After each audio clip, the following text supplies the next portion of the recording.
Hello, and welcome to You're Dead to Me, a history podcast for people who, just don't like history, or at least people who forgot to learn any at school. My name's Greg Jenner, I'm a public historian, author, and I'm the chief nerd on the BBC comedy show Horrible Histories. And if you haven't listened before, this podcast is all about mashing together first-class history and comedy gold for a winning combination of learning and lols. Now, it's 2020, and it's an Olympic year, so today we are donning our lycra, wrapping ourselves in the flag, and lighting our fancy torches as we get to grips with the history of the Olympics. But none of your Johnny-come-lately modern stuff. No. We are journeying back, all the way back, to ancient Greece to cheer on our favourite local legends at the original Olympic Games. That's right, we're chatting the OGs. And to help me do that, I'm joined by two returning champions. Previous guests on You're Dead to Me. In History Corner, he is a classicist from the University of Warwick, an author, a BBC broadcaster. You may know him from his amazing documentary series Invisible Cities, or hopefully from his smashing appearance on the Spartans episode of You're Dead to Me, available on BBC Sounds. It is the wonderful Professor Michael Scott. Hi Michael, how are you? I'm well, thanks. It's great to be back talking about naked ancient Greeks again. Have you been limbering up? Have you been feeling sporty? Absolutely. I was last seen running naked down the mall earlier this morning in preparation. That's for very on today's brand podcast. for you, in fairness. Thank you. I mean, it was a suggestion back in 2012 when London hosted the Olympics. If you can imagine it, Boris Johnson did actually suggest a naked run down the mall as a part of the celebration of the links between the ancient and modern Olympics. Funnily enough, no one really seemed that keen. Yeah, kind of glad that didn't happen. Particularly given sort of the ancient Greeks weren't just naked, right? They tied up their penises with string. Wow, hang on a minute. I mean, this is what you also had to do in the running races. You sort of tied up your penis with string to sort of keep it out of the way in a technique that was called kynodesma in ancient Greek, which literally translates as dog tying. Wow. And in Comedy Corner, she's a stand-up, a novelist, a cultural icon. You'll have seen her on Live at the Apollo, 8 out of 10 cats, have the news for you. And of course, I'm a celebrity, get me out of here. But most important of all, on the Justinian and Theodora episode with Peter Frankopan, it's the wonderful Shaparak Khorsandi. Hi, Shappy. Hello, how are you? I'm all right. Are you feeling sporty? Well, I've started to run with my dog, and that's embarrassing because I run like full pelt. You go for it. And the dog just trots next to me. So my self-esteem is low, but my thighs are toned. I think that's the best. They're so not. Suddenly very hot in here, isn't it? Not sure how to Do respond you to know that. when I said thighs, I meant calves, which aren't nearly as sexy as thighs. All right, well, we're already off to quite a weird start. So let's crack on with the first segment of the pod. So, what do you know?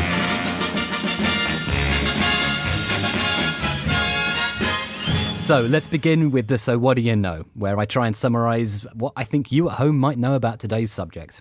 Well, the Olympics are, of course, famous. We all love the Olympics, and chances are you've run for a bus while humming the theme tune to Chariots of Fire. I certainly do.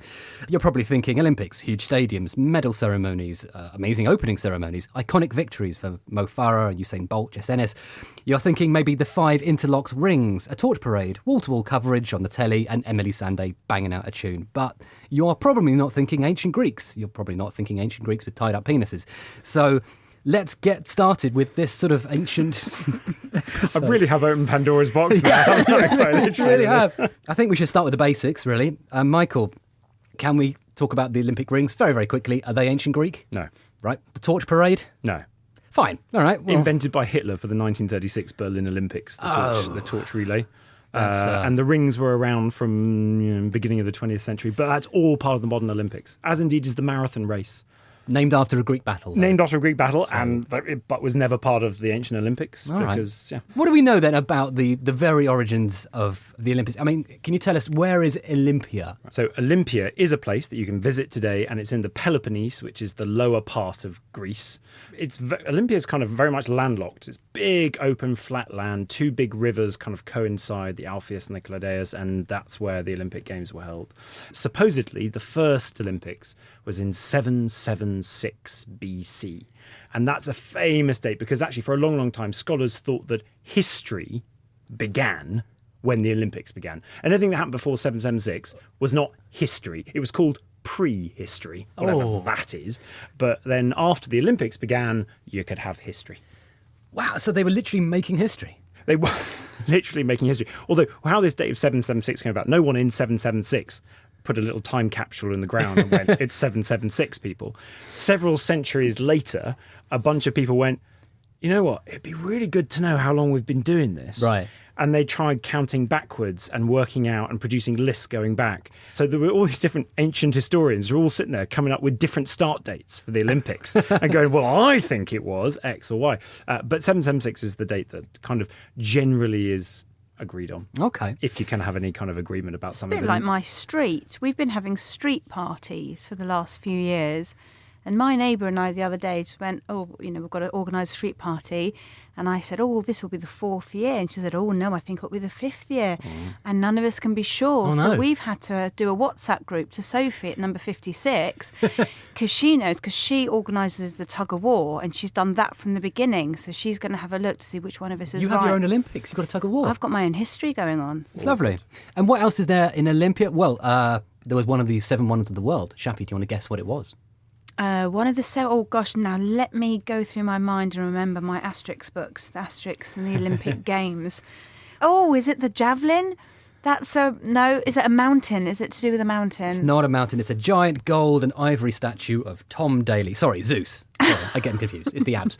Zeus, 13 metres high, massive whacking great statue. There is a really famous hill, though. Shappy was actually right. There is a famous hill. There is the Hill of Kronos. The Hill of Kronos, that was the one. One of the Titans? It sits. The good thing about it is it's still there today, and it sits right behind where they do the modern ceremony every time there's an Olympics, when they now light the Olympic torch, which we know wasn't part of the ancient Olympics. But anyway, they light it at Olympia using parabolic mirrors, so it's a flame created from the gods. There's also an origin story. Have you ever heard of Oenomaus and Pelops, Shappy? Oenomaus and Pelops? Yeah. Unless they live down my street, That's a very middle-class name, isn't it? There is a couple at the bottom that no one really talks to. It might be them. Okay, I don't think it's them. Michael? So you have Oenomaus, who was a king.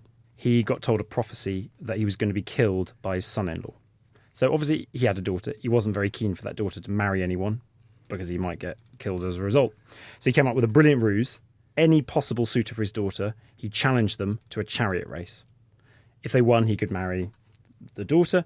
If they lost, the dad killed them, basically. High stakes. And he had the best and fastest chariot around, so Very he thought he possessive. was kind of quids in. Pelops turns up with a cunning plan in which he bribes the chariot driver of Oenomaus to replace the axle pins of this chap's chariot with wax.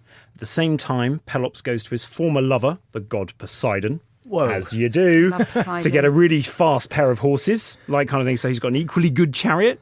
The chariot race starts. The axles spin round, the wax warms up, chariot wheels come off, Oenomaus, the dad, falls to his death, gets trampled under the horses, Pelops walks off with the girl, but what did he promise the chariot driver? First night with the bride.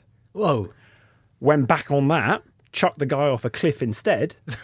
As the guy fell off a cliff to his death, he turned and cursed Pelops and all his descendants forever for his actions. As a result of all that, they set up the Olympic Games in honour of Pelops. Hang on, where that okay. bit comes in that's a real tacked on, and then I guess some Olympics. It's utterly bonkers. So the Olympic Games are supposed to be either funeral games in honour of the death of Pelops or perhaps celebration games in honour of his victory. But he had a little enclosure in the sanctuary at Olympia dedicated just to him. So at the heart of the Olympics is a story of a guy who cheats his way to victory and commits a few murders.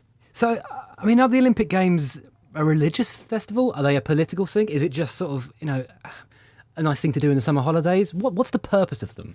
Yeah, I mean, the other massive difference in the Olympics today is that they were in a religious event. They take place in a religious sanctuary sacred to Zeus, king of the gods, and also with a bit of Pelops worship going on. In fact, there were 70 different religious altars across the sanctuary and games places at Olympia. And even worse than that, the Olympics took place over 5 days in antiquity. Pretty much the first 2.5 days were entirely religious sacrifices, religious prayers, processions, all of that jazz in honour of the gods. So nothing that took place at Olympia was not completely part of a religious process. So there was a sort of opening ceremony, but it was a religious one. Absolutely. And it took 2 days. Took 2 days. And it culminated in the sacrifice of 100 oxen to Zeus. So Wow. Coldplay couldn't follow that, could they? Shappy, Yes. the Olympic Games isn't technically speaking the straight translation. It's Olympiakoi agnos was the Greek. Do you want to guess what agnos might mean in Greek? Games? No. No, Agnos, the Olympic competition. Nearly. It's not. Tournament. It's sort of agonies, isn't it? It's kind of. Agonies. It's really intense struggles. Yeah. So they expected death. I mean, these it's events. full on, So it's isn't the it? agon, yeah. It's the contest, it's the competition, it's the struggle, it's the thing that makes life worthwhile for your ancient Greeks. I don't know why I've gone into countryside, sort of Dorset, Cornwall-esque, but kind of there we go. The ultimate physical challenge. Yeah. Yeah. So if we had the Olympic agonies now, I mean, what events would we have? I mean, shin kicking. But they do those. My burns. mate went on a hen day.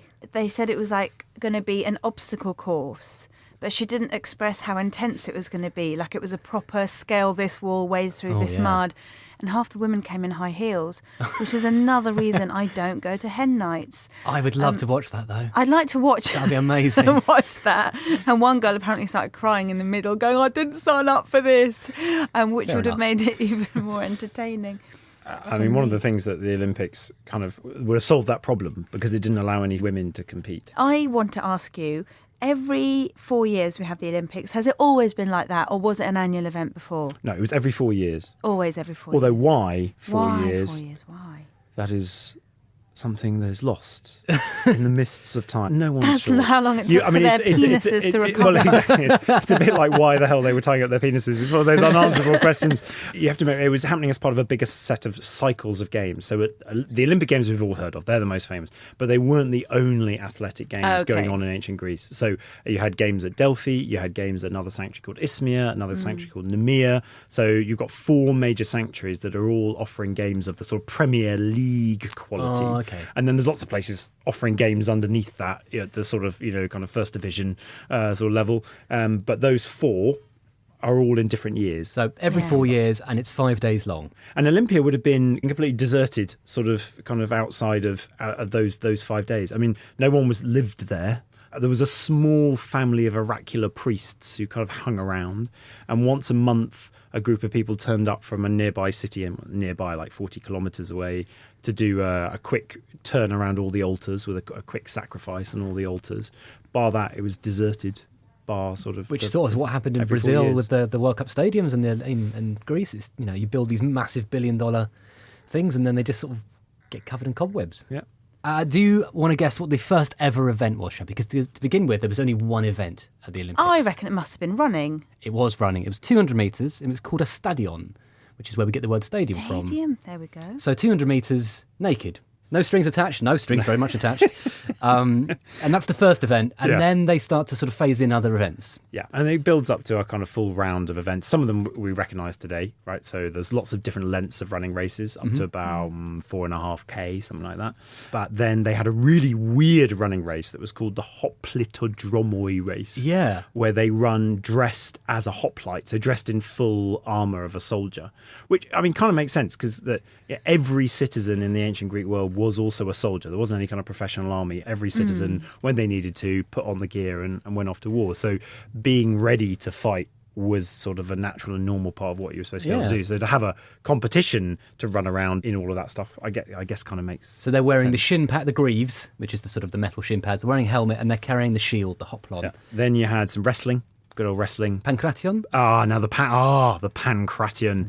So it translates literally as pan all Kratos power, the all power event. It's ultimate fighting. Ultimate. So it's WWF, Yeah. like kind of, in which there were only 2 rules. You couldn't bite anyone, Okay. and you weren't supposed to gorge their eyes out. Well, that's a silly rule.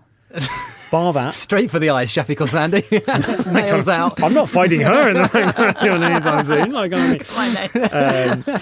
You've never seen a woman with shorter nails. And then things like discus throwing that we'd recognise. Sure. I was always yeah. discus thrower Were you? at school, yes. Or the kids that were chubby were always the discus.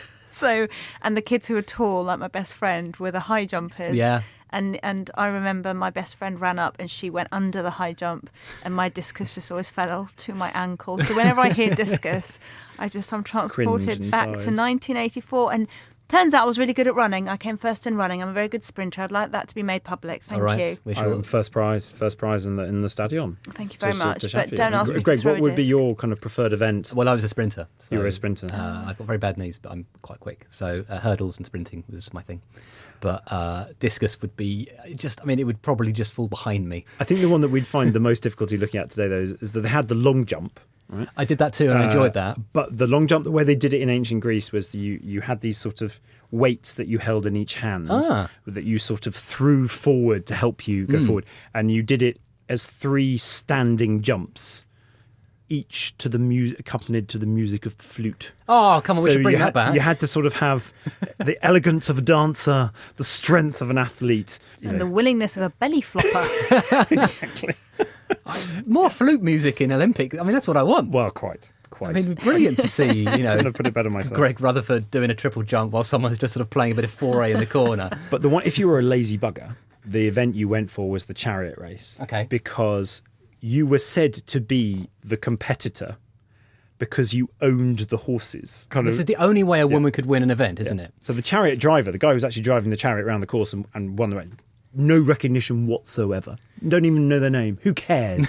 It's about the person who owned the horses. Oh, wow. So you sit back, sort of with a large glass of ouzo or something in your hand, and watch your horses. So is it Kinista, who was the queen? Kyniska, yeah. Kyniska, who was the queen who won the Olympic Games, the first and only woman to win an Olympic event, perhaps? Yeah, she sort of snuck in. She was the sister of the king of Sparta.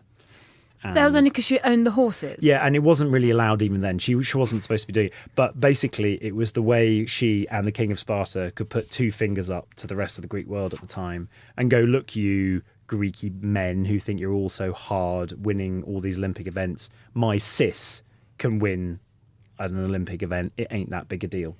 There's a statue with an inscription saying, Sparta's kings were fathers and brothers of mine. But since with my chariot and storming horses, I, Kyniska, have won the prize and proudly proclaim that of all Grecian women, I first bore the crown. It's quite a good inscription. Yeah. It's like Wiley and Stormzy, isn't it? Oh, yeah, it's a grime feud. It's a grime feud of the olden days. The whole sanctuary was littered with these statues and inscriptions from victors of different races and different eras, and they were all doing "Ya shucks boo, I'm better than you" to everyone else, like kind of around them. So it was a continual kind of monument wars going on. There was nothing subtle about the ancient Olympics. No, so was this like made popular when people didn't have a water fight? Because it's all very raw, and I don't know what we did before. That's a really good question, because there is the sort of Olympic truce, isn't there? Yeah, again, it's a bit of a... Is it a myth? It's kind of a myth.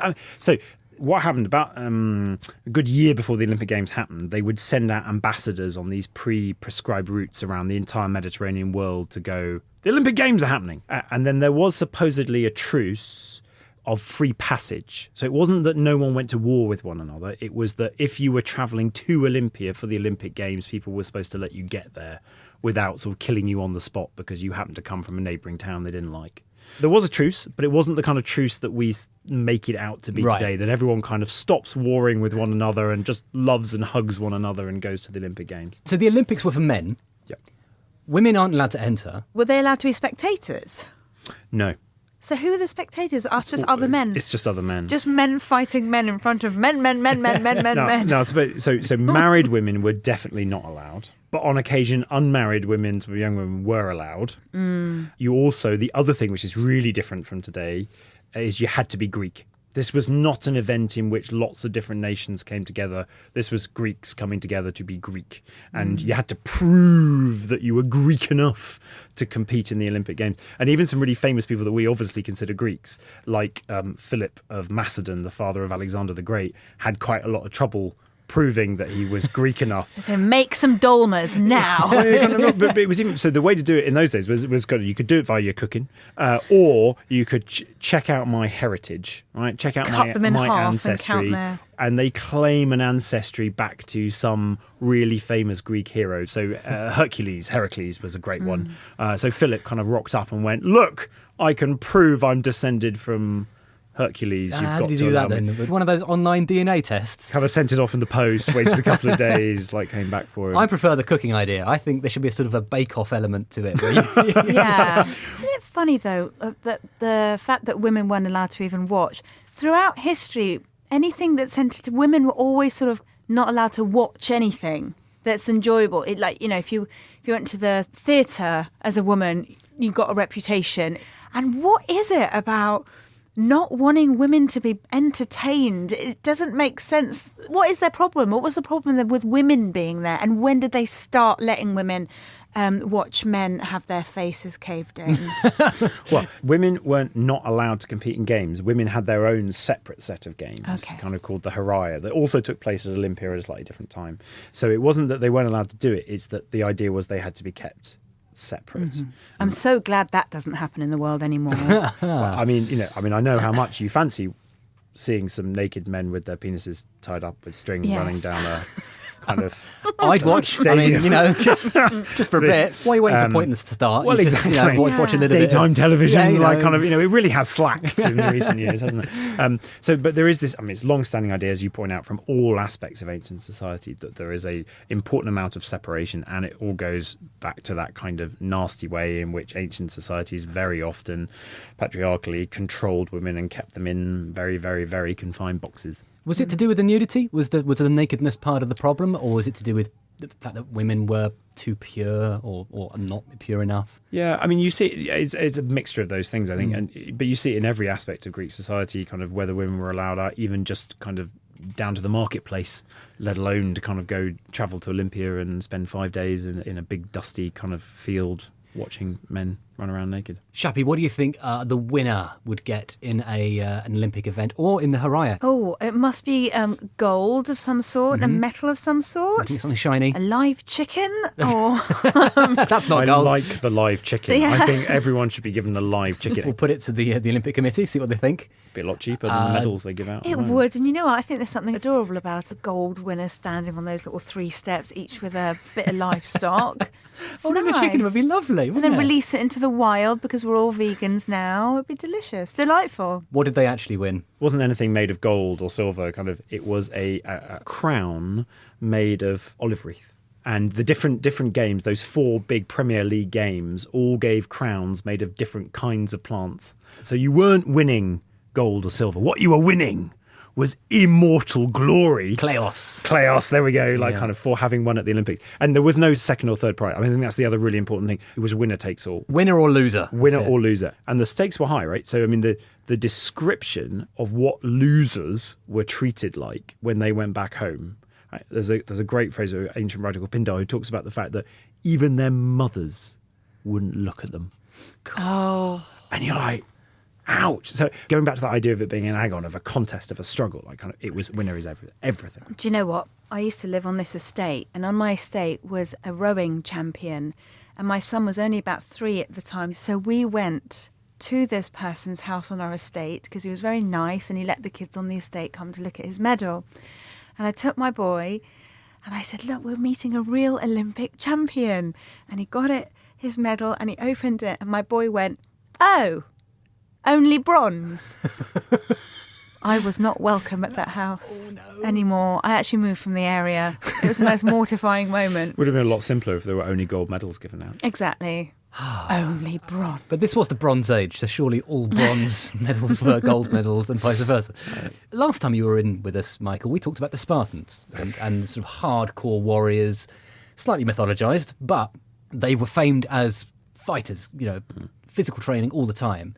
So does that mean that they were always cleaning up at the Olympics? You know, they turn up and beat the crap out of everyone else. So it's really interesting because Sparta, the town of Sparta, is not that far away from Olympia, right? It's also in the Peloponnese. So you'd think it's not only are they supposed to be like the greatest warriors of antiquity, it's also in their backyard, pretty much. So you'd think this would be an easy cleanup. You're absolutely right. But no, the records of all those winners dating back to 776 BC, which of course absolutely historically accurate in every possible way, show that no, the Spartans were not the winners. In fact, quite early on in the early decades of the games, lots of winners came from southern Italy and Sicily, the kind of colonies from southern Italy and Sicily and different places. So those were counted as Greeks? Absolutely. So any of the Greek colonies spread out around the Mediterranean, kind of anyone who could prove they were Greek in one form or another, through their baking or Yeah. their I ancestry. made some taro or, masalata. Yeah, kind of really come, yeah. check it out. Could compete, and they were often the winners. Sparta has a kind of uneasy relationship with Olympia because it was supposed to be this kind of international sanctuary, but it was actually sort of run and controlled by a nearby city called Elis, and Elis was often at war with, disagreeing with Sparta, and Elis would go, well, I'm banning you from the Olympic Games then, to Sparta when they didn't like what Sparta was at. So there were periods of time where Sparta was actually banned from going to the Olympic Games. But if they did get a chance to go, and if a Spartan won, this is the thing I love about Sparta, which goes to the heart of everything you kind of want to think about Sparta. They got their crown of olive wreath, great. And then they went back and they got a special prize back in Sparta. Now, if you were in Athens and you won, you got free meals for life. Oh, amazing. You Like got a bunch Nando's of money. gold card. Yeah, or whatever. exactly. You got a black bunch card. of money. You got free meals for life on the city. You choose a hero. If you went back to Sparta, they say, congratulations, you now have the honour of standing next to the king in the front line of battle. And you're like, awesome. Awesome. Great. I mean, there is a Spartan called, is it Lycas, who tries to sneak in during one of these banning phases where the Spartans aren't allowed to compete, and he says, "No, I'm a Theban, definitely a Theban, not a Spartan." Look at me. I'm so Theban. I speak with a Theban lisp. He's caught, found out. What do you think happens to him, Shappy? Oh, something horrible. What do you think is horrible? Well, you know I'm going to talk about something being chopped off. Oh, what? Okay. Yes? No, well, tell us. I don't want people to think I'm really coarse saying, was his willy chopped off? I mean, it wasn't. Oh, thank goodness for that. His nose? No, he was just sort of whipped brutally, wasn't he? whipped. It was just... How did they find out that, because they whipped the man, right? So they must have been really sure. How distinctive were the Greeks? I'm really curious. This is the bit that's going to stay with me. So he would have had to put on an accent because the Thebans did speak differently from the Right. Spartans. Oh, that's great. So like, he's already doing he's already doing his like comedy Theban accent. Right. The way people talked Like about a the Peter Thebans. Sellers accent. Peter Sellers sort of well, the Thebans were always thought of as being really quite dodgy, gluttonous, chatty people. And the Spartans are famously not chatty. Exactly. So not only is he going to have to put on an accent, but he's got to do a lot of talking. So I think it was pretty... he could have picked someone closer by that would have been easier to kind of masquerade Yeah. as. We picked the worst possible Yeah, exactly. He was like, I'll be Theban. Oh, hang on a sec. Like, one-word answers. don't go down Sitting very there well. eating his porridge and gruel, Exactly. just sort of going, "No, I don't." The Thebans are supposed to be gluttonous, like Yeah. kind of eating all the nice stuff. They're supposed to be really chatty, which is pretty much the antithesis of Oh, I love the Sparta. idea of Undercover Spartan. That's a really funny TV show. Okay, so he was whipped rather brutally. Shappy, what do you think happened to a woman who might have snuck in to watch the Olympic Games? Oh, gosh. Was she whipped too? I tell you what, I'm just thinking of... I'm thinking of Iran. It's only recently they've allocated certain seats to women in football stadiums. I don't know what they did. What would they? Just something horrible. Shave their heads. Worse right? than that, I'm afraid. Cut their nipples off. He chucked him off a mountain. No. But then there was another woman who got away with it. Yes. Because she managed to sort of basically go, look, I'm related to this winner. I'm kind of supporting that winner. I kind of had such a good lineage that basically they couldn't bring themselves to chuck that What person a off gamble mountain. to take, though. I've sort of lied to get into clubs before. I've lied about my age, lied about who I know. Had to sort of go and borrow some shoes to get rid of my trainers. But to know that they're just going to grab you and throw you off a cliff. Did these people just really very strongly believe in an afterlife? So they weren't that arsed about dying? There was definitely an afterlife, but the rules are the rules about the Olympic Games. And don't forget, this is all happening as a religious ceremony to the gods. Right. So the big worry is that if they break the rules, They'll offend the gods. They're offending the gods. And if there's anyone you don't want to offend and piss off, It's the gods. it's the gods and the king of the gods, Zeus. Zeus. So kind of dressed up in that sense that this is not just a kind of games, this is a religious ritual that's going on. It takes on that Do you know, I kind of get extra. it now. If I was there, I'd just throw myself off the cliff. Straight without off. even- Yes, just, the Olympics are on, let's go, girls. Just Thelma and Louise it off a cliff to appease Zeus.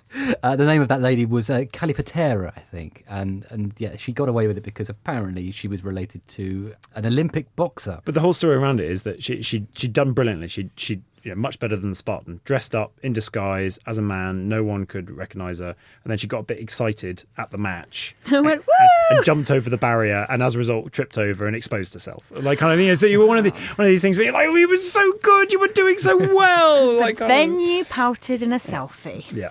So how do you think they got around the problem of women disguising themselves as trainers? Because, you know, trainers were allowed to be in the kind of, not shoes. I mean, I was thinking of shoes. I'd love to see it. I'd love to see a woman disguising herself as footwear.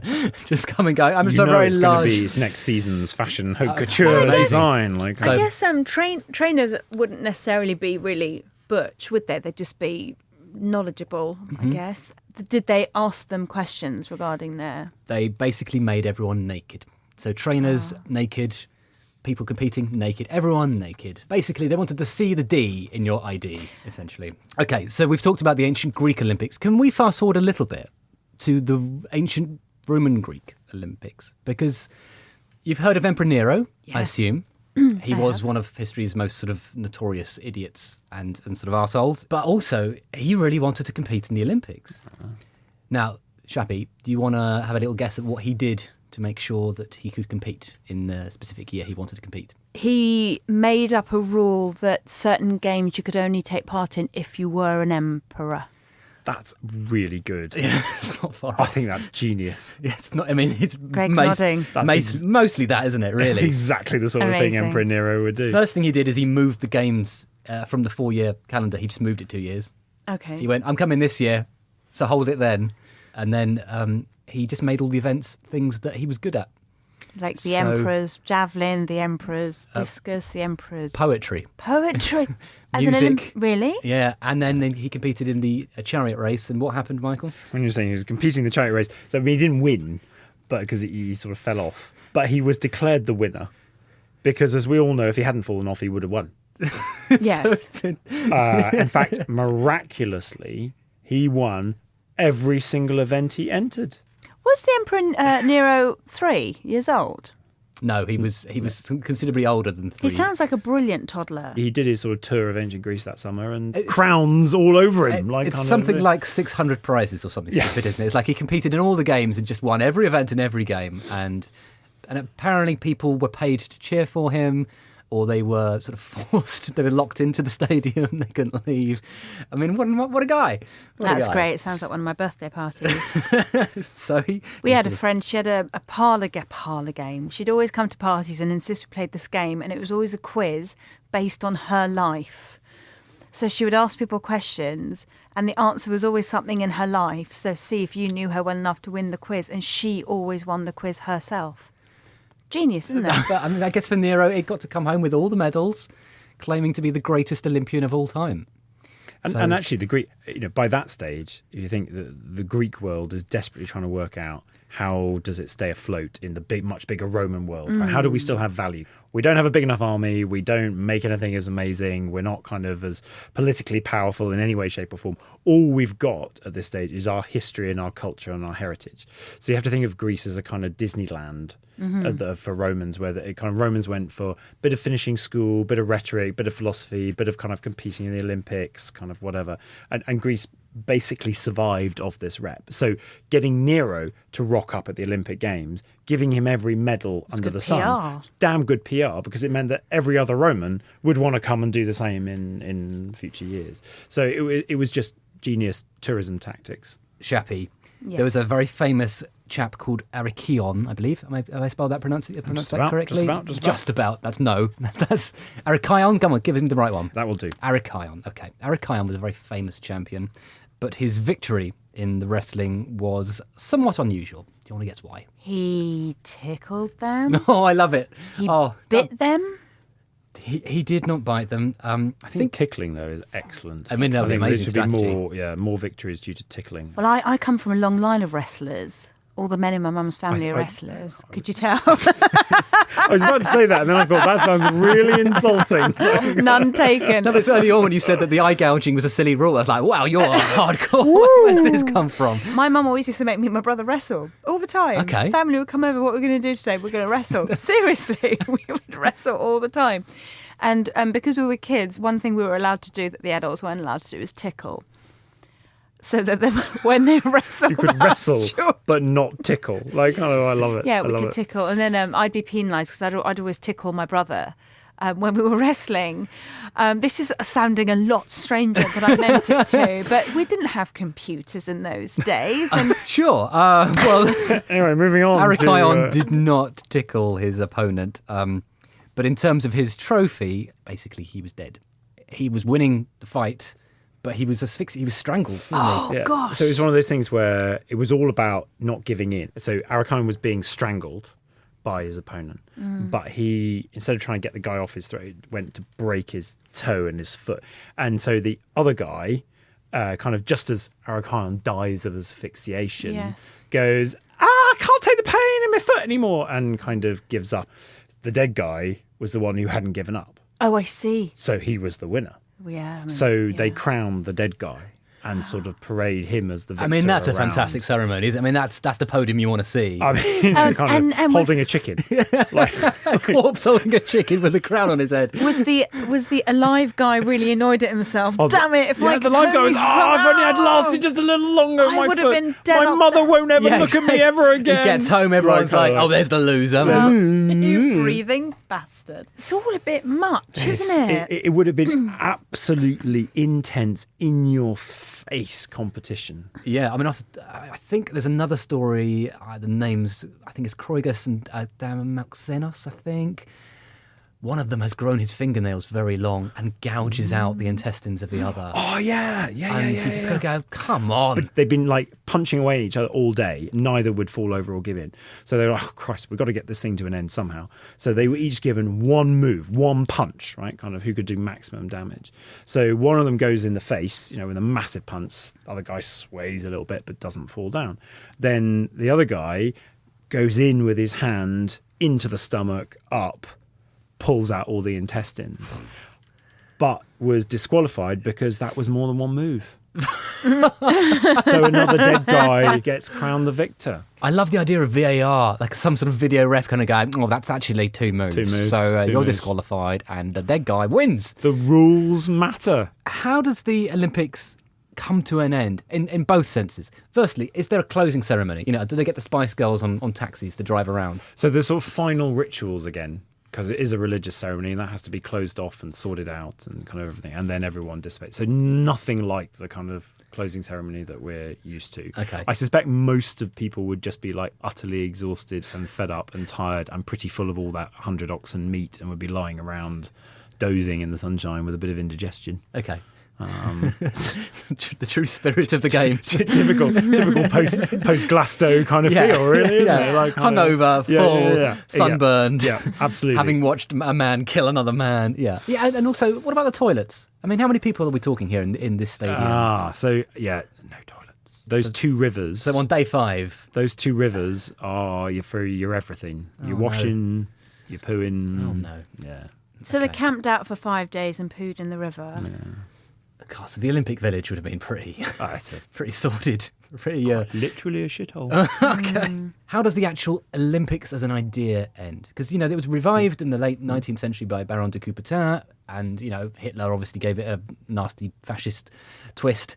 But how does the Greek Olympics stop being a Greek thing and just sort of, drifts off? Why? Well, I mean, carries on under the Romans. And their Disneyland kind of come and win an award kind of style. And the only thing that really kills it off is the conversion of the Roman Empire to Christianity. Okay. Because once you've got the Roman Empire officially Christian from the end of the 4th century AD onwards, the Olympics are a religious ritual to the pagan gods. Right. So they can't continue. I mean, they do a little bit because everyone's like, yeah, but we really like the Olympic Games, so maybe we just dial down the pagan bit and we up the games bit. But they slowly peter out, and then officially all pagan sanctuaries are banned. So this is about 400 sort of CE, AD. Yeah, the Olympics probably limp on for maybe another century. So essentially the story of the Olympics in the ancient world is 776 BC to about 500 AD, which is 1,200 years. I mean, that's a really impressive run, and then revived later on. So fair play. I think that sort of brings us actually to my favourite part of the show, which is the nuance window. The nuance window! This is where our expert historian is unleashed. They can geek out for 2 uninterrupted minutes. Shappy and I go quiet and just bask in the wisdom. Michael, what are you going to talk to us about? Well, I want to take us back to that thing we've been circling around a couple of times, which was what it was really like to be at the ancient Olympics. Oh, lovely. All right, 2 minutes on the clock. Take it away. We have to imagine this was summertime in ancient Greece. 40-degree heat. Probably the biggest conglomeration of Greeks that ever came together anywhere in the ancient Greek world. So maybe 40, 50,000 people. They're camping out around the sanctuary of Olympia. They're in tents. They've got those 2 rivers to bathe in, poo in, do everything. They've all probably brought some animals with them that are also pooing, that need feeding as well. And so 40, 50,000 people for 5-6 days are camped out in the blazing Greek heat without any sanitation. And there's going to be tons of food sellers there. There's going to be not just the athletes punching each other up, and of course those 100 oxen with all their throats slit and blood everywhere and then being cooked on a massive barbecue. But there's going to be historians reciting their histories. So Herodotus recited his histories from the steps of the Temple of Zeus. There's going to be politicians banging on and trying to prove how amazing they are. There was a politician who, in 416 BCE, decided to pay for everyone's dinner one night for the 40,000 people, just to kind of show off his largesse. So this was actually not a very pleasant place to be, right? And there was even an altar dedicated at Olympia to Zeus, Apomoios, which translates as Zeus, the swatter of flies. So you can imagine there must have been a bit of a fly problem there as well. And we have a couple of statements from ancient sources. Plato rocked up at the Olympics, couldn't get a tent, couldn't find anywhere to stay, poor bugger, right? Epictetus, a philosopher, goes on about, oh, don't you hate the din and the heat and everything, and it's awful. Blah. And my favourite of all of them is a guy called Aelian, an ancient writer called Aelian, who went, you know what? If you want to punish a slave, you send him to the Olympic Games. And that is how I'd like you to remember the ancient Olympics. 2 minutes on the exactly 2 minutes, and basically what you're saying is the Olympics were awful, horrible, squalid, absolute shithole, violent, kind of smelly, noisy, in every possible way. And the women still trying to sneak risked getting thrown off a cliff. I mean, fair play to them. They really, they didn't want to be excluded. Oh, anything for an easy life. I would just sit at home, wait for them to come home and run them a bath. Is that really Stepford wife of me? Hey, you do what you like. I just want to go back in time and wash everyone. They were filthy. I can't bear it. So what do you know now?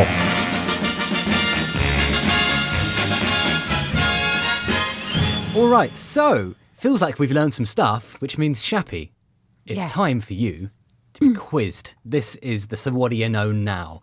This is Right. where we put you to the test. There are 10 questions. I've got 60 seconds on the timer. Last time out, you had a very tricky episode. Justinian and Theodora, Byzantinian history. You got 6 out of 10, which is a pretty good score. I think you can beat it. I have confidence in I you. hope so. I panic. I panic a bit in quizzes, and also you have a lava lamp, so I'm half hypnotised here. I do. as well. It's not Took me- my lava lamp, but it's very neon pink. Yeah. And it is just sort of gently bubbling away. So let's see if it distracts you or maybe puts you in the zone. You might Okay. become like a sort of Zen master. So here we go. 60 seconds on the clock. 10 questions. Shaparak Khorsandi, first question. When was the first Olympic Games held? In which year? In 776 BC. Nailed it! Olympia was home to one of the 7 wonders of the ancient world. It wasn't Tom Daly, but it was a statue of who? Of Zeus. Zeus it was. Sorry, How- do you mind if I just Oh, please carry do. on? I'm rather I'm a enjoying lovely this. enthusiasm. How often did the Olympic Games take place? Every 4 years. Every 4 Go, years. Shappy! How many days was the Olympic Games? 5 days. 5. I mean, Rock on! we are right. You're loving cheerleading, Professor. loving This it. is brilliant. Right, anyone got any pom-poms here? During the first Olympic Games, there was only one event called the Stadion, which was what? The stadion, which was the running. It was a running 200-metre foot race. Yes. What did victorious Olympians win? They won a wreath made of various foliage. Yeah, crown of olives. I'm like saying olive. Crown olive. of olives. But foliage is not. I think celery was isthmia, wasn't yeah, it? yeah, yeah, and yeah. laurel. Yeah. Oh. Question 7. What made the Pancration fighting champion Arikaion's final win a bit weird? Oh, hold on a moment. Hold on. It made it a bit weird because he was dead. He was dead, absolutely. She's a Suffocated. legend.